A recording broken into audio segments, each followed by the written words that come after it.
مدارس میں ایسا نہیں ہے کہ اس کے کریکولم میں فلسفی یا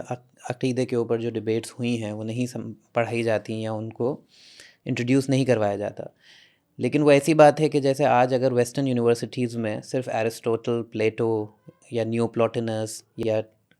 آگسٹین یا ایکوینس یہاں تک پڑھا کے چھوڑ دیا جائے جی اور بولیں کہ اب آپ کو modern geopolitics, modern political theory, modern science, اب یہ ساری چیزوں کے لیے آپ کے پاس سارا انٹلیکچوئل انفراسٹرکچر آ گیا ہے. آگے تو وہ جو ڈفرنس ہے کہ ایک زمانے تک جو بہت ڈیپ انٹلیکچوئل تھاٹ اور ٹریڈیشن چلا، میں خود جب غزالی کو پڑھا یا امام ابن عربی کو پڑھا یا امام ابن تیمیہ کو پڑھا، ان سب کو، یہ ڈیپلی فلسافیکل بینگز ہیں، یہ بے اپنے شک، آپ میں فلسفی بھی ہیں، بالکل یہ بالکل، فقی بھی ہیں، یہ آپ سمجھ رہے ہیں کہ یہ یقیناً ایک یقیناً، ہولسٹک پرسنالٹیز ہیں. بالکل اور ان میں بہت سارے لوگ ایسے بھی ہیں جو ایکٹیوسٹ بھی ہیں. صحیح.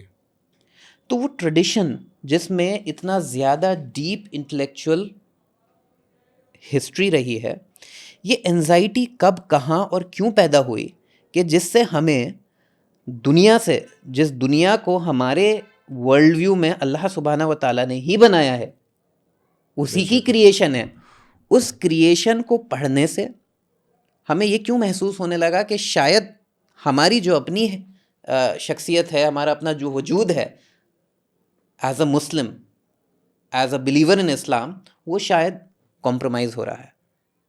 کہاں پہ یہ ٹکراؤ پیدا ہوا؟ اگر آپ ہم ہسٹوریکلی دیکھیں تو اصل میں 14ویں صدی 15ویں صدی تک تو صورتحال بہت بہتر رہی، یعنی ابن خلدون کا زمانہ 14ویں صدی کا ہے. وہاں تک تو ہم دیکھتے ہیں کہ بڑی شخصیات پیدا ہوئیں اور انہوں نے اس سلسلے اس ٹریڈیشن کو آگے بڑھایا. لیکن ہم دیکھتے ہیں کہ عام طور سے 15ویں صدی کے بعد، یعنی جو آٹومن امپائر جب قائم ہو رہا ہے اور اس کی جو شروعات ہو رہی ہے، تو یہ جو پورا عرصہ گزرا ہے، خاص طور سے 16ویں 17ویں 15ویں 16ویں 17ویں 18ویں صدی کا، یہ جو پورا جو ترکوں کا آٹومنس کا زمانہ ہے، ہم یہ دیکھتے ہیں کہ اصل میں اس میں جو ترکوں کی جو مستقل جو جنگیں رہیں یورپ کے ساتھ، اپنے وجود کا ان کے ساتھ کا سوال رہا، تو ایک تو اس میں وہ بہت زیادہ انگیج رہے اور خلافت ایک بڑی تھی، عالم اسلام پہ ان کا غلبہ تھا، وہی چیزوں کو لیڈ کر رہے تھے اور وہی ایک طرح سے پوری فضا بنا رہے تھے. لیکن وہاں ہم یہ دیکھتے ہیں کہ ایک تو ان کی اپنا ایک یہ ایشو تھا کہ وہ زیادہ سے زیادہ ہم یہ دیکھتے ہیں کہ وہ یورپ کے ساتھ جنگوں میں بہت زیادہ انگیج رہے. لیکن دوسری طرف جو ہے، صحیح بات یہ ہے، ہمیں اس کا اعتراف کرنا چاہیے کہ آٹومنس کو جس طرح سے محنت کرنی چاہیے تھی، جو فضا بنانی چاہیے تھی، جو علمی دنیا، فکری دنیا پیدا کرنی چاہیے تھی، وہ اس میں ان کی کمی رہی. تیسری بات اس میں یہ ہے کہ آٹومنس کے خاص طور سے ان کو احساس ہو گیا تھا بعد میں کہ ہم کافی دور جا چکے ہیں اور ہمیں دوبارہ اپنی روایت کو جدید یعنی میٹیریلز کو لے کر کے ریکنسٹرکٹ کرنا ہے، ڈیولپ کرنا ہے، آگے بڑھانا ہے. تو ہم یہ دیکھتے ہیں کہ خود ہمارے یہاں علماء کی کلاس نے، جو ٹریڈیشنلسٹ تھے، ایک بڑی تعداد نے ان چیزوں کی بڑی مخالفت کی، شدید ترین طور پہ مخالفت کی. ان چیز کو اگر آپ کو دیکھنا ہو تو مثال کے طور پہ مولانا مودودی کی تنقیحات میں آپ دیکھ لیں. تنقیحات میں جو انہوں نے خالدہ ادیب خانم کے خطبے پہ گفتگو کرتے ہوئے تفصیل کے ساتھ اظہار خیال کیا ہے انہوں نے، تو اس میں انہوں نے بتایا ہے کہ کس طرح سے یہ جو ریلیجس کلاس تھی وہ ان چیزوں کو بالکل حرام اور ناجائز سمجھتی تھی، وہ اس کے راستے کو روک رہی تھی کہ جو نئی دنیا میں ہمیں کس طرح سے اپنی فکر کی پرورش کرنا ہے اور اس کو آگے بڑھانا ہے، ایک نئی تہذیب، اپنی تہذیب کو آگے بڑھانا ہے. تو ہم یہ دیکھتے ہیں کہ ایک فکری جمود رہا، چونکہ شروع میں 15ویں 16ویں صدی میں یہ کام نہیں ہوا، تو اس لیے 17ویں 18ویں صدی میں کافی اس پہ جمود ہوا، عالم اسلام میں جمود رہا. کچھ تو آپ دیکھیں کہ شیعہ سنی بھی ٹکراؤ بہت زیادہ رہا آٹومنس کے ساتھ. ایرانیوں کا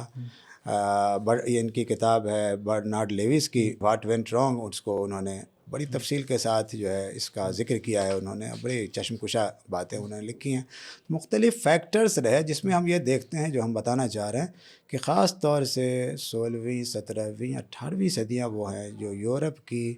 وہ صدیاں ہیں کہ جب یورپ بالکل ایک نئی دنیا بنا رہا تھا، لیکن ہماری پوری مسلم دنیا کا قصور یہ ہے کہ وہ اس دنیا کے بنانے میں شریک نہیں تھے، بلکہ وہ اس سے دور تھے۔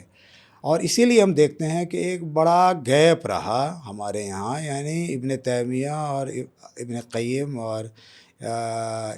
ابن رشد یا ابن خلدون کے بعد کوئی شخصیت پیدا نہیں ہوئی۔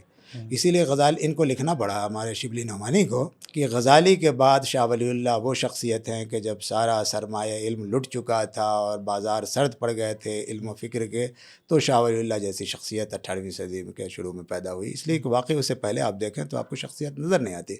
انڈیا کی بات نہیں بلکہ پورے دوسرے دنیا ہماری مسلم ورلڈ کے دوسرے حصوں میں دیکھتے ہیں کہ بالکل شخصیت پیدا نہیں ہوئی۔ تو اس میں اگر ہم خود ذرا سا انٹروسپیکٹ کر کے دیکھیں تو ہمیں اندازہ ہوگا کہ بحیثیت قوم، بحیثیت ملت، ہمیں جو سرمایہ علم و فکر ملا تھا اور جو ذمہ داریاں ہم پہ عائد ہوتی تھیں،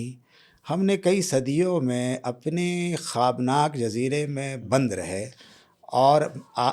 بدلتی ہوئی دنیا کا ادراک نہیں کر سکے، اور اس بدلتی ہوئی دنیا کو پرسیو نہ کرنے، ادراک نہ کرنے کی وجہ سے وقت کے نبض سے ہمارا ہاتھ کھسک گیا۔ ایک حدیث ہے رسول اللہ کی کہ جو مومن ہوتا ہے وہ بصیر بے زمان نہیں، اپنے زمان کو، اپنے وقت کو سمجھنے والا ہوتا ہے، اس کا ادراک رکھنے والا ہوتا ہے۔ صحیح بات یہ ہے کہ دنیا جس طرح سے جا رہی تھی، بدل رہی تھی، ہم نے اس کا ادراک نہیں کیا۔ ہم نے ادراک اس وقت کیا جب کولونیل پاورز نے ہم کو جکر لیا اور پوری طرح سے ہمیں تباہ کر دیا، تب ہم دوبارہ بیدار ہوئے۔ اور باضابطہ ہماری بیداری کی صدی اور شروعات تب ہوئی جب ہم سب کچھ اپنے ادارتی سطح پہ اور اپنے ٹریڈیشن کی سطح پہ ہم سب کچھ کھو چکے تھے۔